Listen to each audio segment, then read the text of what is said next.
Salut, c'est David de GameCoder, bienvenue. Aujourd'hui, je voudrais partager avec vous une petite trouvaille. Ça s'appelle la Pico 8, Pico 8 en français. C'est une console virtuelle qui permet de programmer des jeux vidéo très simplement. À la fin, je vous montrerai également comment j'ai transformé un vieux mini PC en jouet pour développeurs de jeux vidéo. À tout de suite.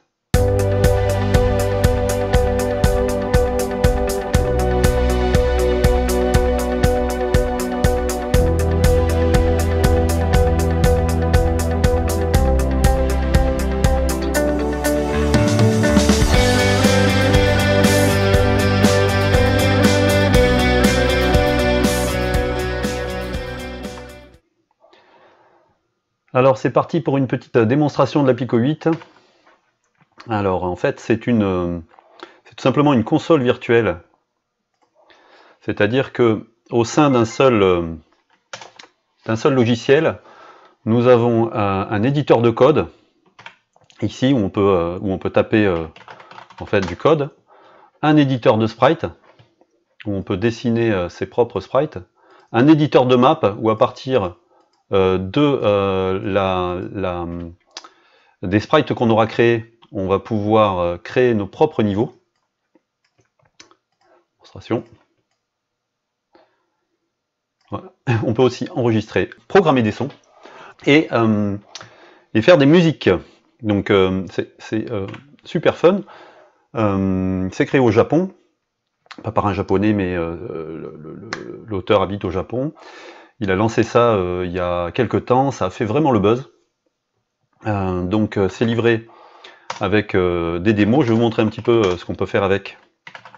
Donc ça se pilote en ligne de commande, on a l'impression d'avoir en fait un vieux PC des années 80, donc c'est assez fun.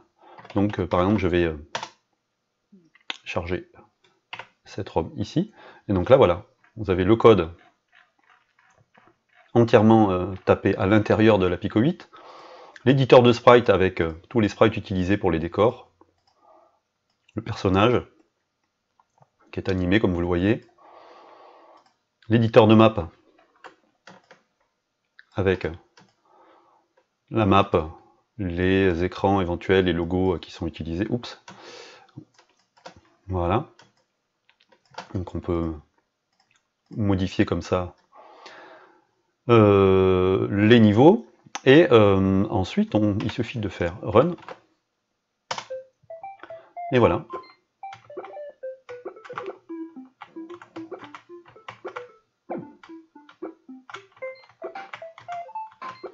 Alors je suis assez nul. Je crois qu'il y a une touche pour courir, mais je sais pas laquelle c'est. Une touche pour dasher en fait. Donc je vous remontre, hein. Éditeur de sprite, éditeur de map, éditeur de son, éditeur de musique.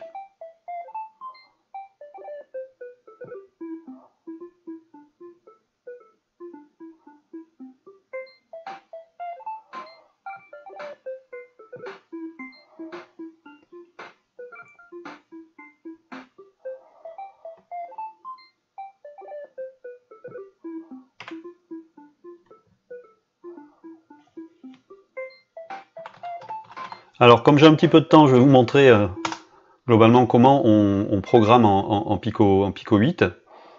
Donc si vous avez quelques notions de l'UA, sinon il faudra suivre ma formation.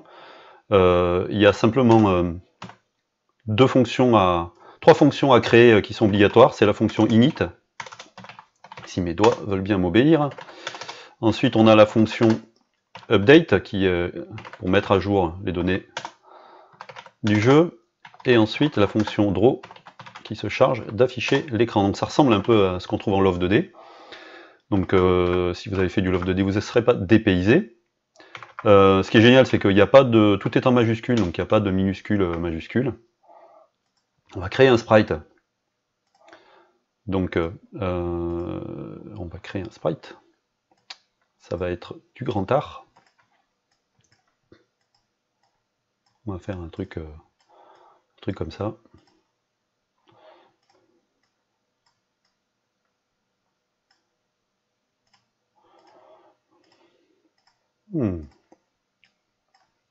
Magnifique, n'est-ce pas? Mais ça suffit pour la démonstration. Donc on a créé un sprite qui, comme vous le voyez, est le sprite numéro 0. Si je me mets ici, je suis en sprite numéro 1, sprite 0, sprite 1. Et on va tout simplement l'afficher à l'écran. Donc en gros, la fonction s'appelle tout simplement SPR. On lui passe le numéro de sprite, le 0. Les coordonnées à l'écran, je vais mettre 50-50, on va mettre 64-64, à peu près le milieu. Et on va faire notre run, et on se retrouve avec notre personnage affiché au milieu de l'écran. On peut améliorer un peu en effaçant l'écran avant chaque balayage. Et on a, alors j'oublie les parenthèses, on a maintenant notre personnage qui est au milieu de l'écran, et si vous voulez, on va s'amuser à le déplacer de gauche à droite. Pour ça, on va se créer une petite table, un petit objet qu'on va appeler héros. Table vide. On va lui donner 2 propriétés qui seront les coordonnées du personnage.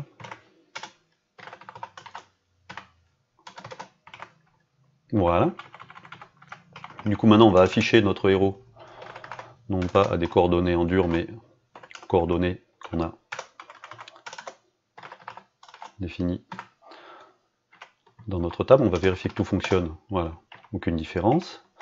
On va simplement maintenant, dans le update, tester le clavier. Donc on va faire si le bouton 0, donc c'est la flèche de gauche qui est enfoncée, alors, qu'est-ce qu'on fait? Ben, on déplace notre héros vers la gauche. On enlève 1 à la coordonnée, et si c'est le bouton de droite qui est enfoncé,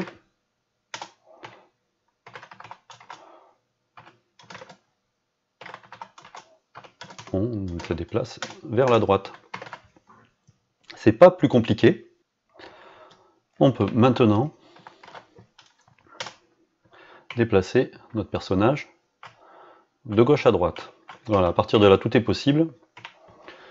Éditeur de map, l'éditeur de sprite avec des propriétés par sprite, l'éditeur de son. Pas mal de fonctions pour manipuler, afficher la map, manipuler la map. On peut faire très facilement des scrollings. On peut jouer avec un contrôleur, 2 contrôleurs, on peut faire des jeux multijoueurs. Donc c'est vraiment, vraiment génial. Je vous montre une autre petite démo, si vous en voulez encore. On va prendre par exemple l'API, qui fait une démonstration de tout ce que peut faire globalement voilà, la Pico 8. Avec les changements de couleurs, les sprites, des formations de sprites, tracés de formes primitives, cercles, carrés, jouer des musiques, afficher des maps, tous les boutons, on peut en gérer un paquet. Voilà, vous savez tout. Maintenant je vais vous montrer comment j'ai transformé un vieux PC en machine à développer en Pico 8. Alors voilà, c'est un iPC, hop, je vous montre. C'est un mini ordinateur, plus que mini ordinateur ultra portable. J'ai acheté ça il y a quelques années. Ça vaut une centaine d'euros aujourd'hui sur eBay ou sur Price Minister. C'est assez démodé parce que c'est pas assez puissant pour faire tourner des systèmes récents. Mais moi j'ai installé un Linux, un mini Linux en fait, et la Pico 8 en version Linux. Et puis voilà, donc en fait j'allume ça, je peux directement coder en Lua, faire des petits jeux. Là je suis en train de faire un petit Boulder Dash. J'aime bien faire des remakes de jeux rétro. Ça marche super bien, il y a Boulder Dash, il y a tout, internet, c'est hyper léger, je peux mettre ça dans une... ça se voit pas là que c'est petit, mais c'est tout petit en fait. Je peux mettre ça dans une sacoche et puis emmener ça pour m'amuser. Il faut savoir que ils sont en train de bosser sur... les auteurs de Pico 8 sont en train de bosser sur une version Raspberry Pi. Il y a aussi des initiatives, notamment sur Kickstarter, de mini-consoles Raspberry type Game Boy qui pourraient héberger le Pico 8, la Pico 8. Donc voilà, l'aventure n'est pas terminée. Moi je vous dis merci, je vous invite à télécharger mon guide si vous ne l'avez pas encore fait, comment devenir programmeur de jeux vidéo, et à vous inscrire, vous préinscrire à mon école de jeux en ligne pour suivre mes formations pour apprendre à programmer très simplement en 5 fondamentaux et créer vos premiers jeux vidéo. Voilà, les liens sont dans la description de la vidéo, ici, dans le coin de l'écran si vous êtes sur YouTube, ou dans la description si vous êtes sur Facebook. Je vous remercie, je vous dis bon code, et croyez en vous, à bientôt.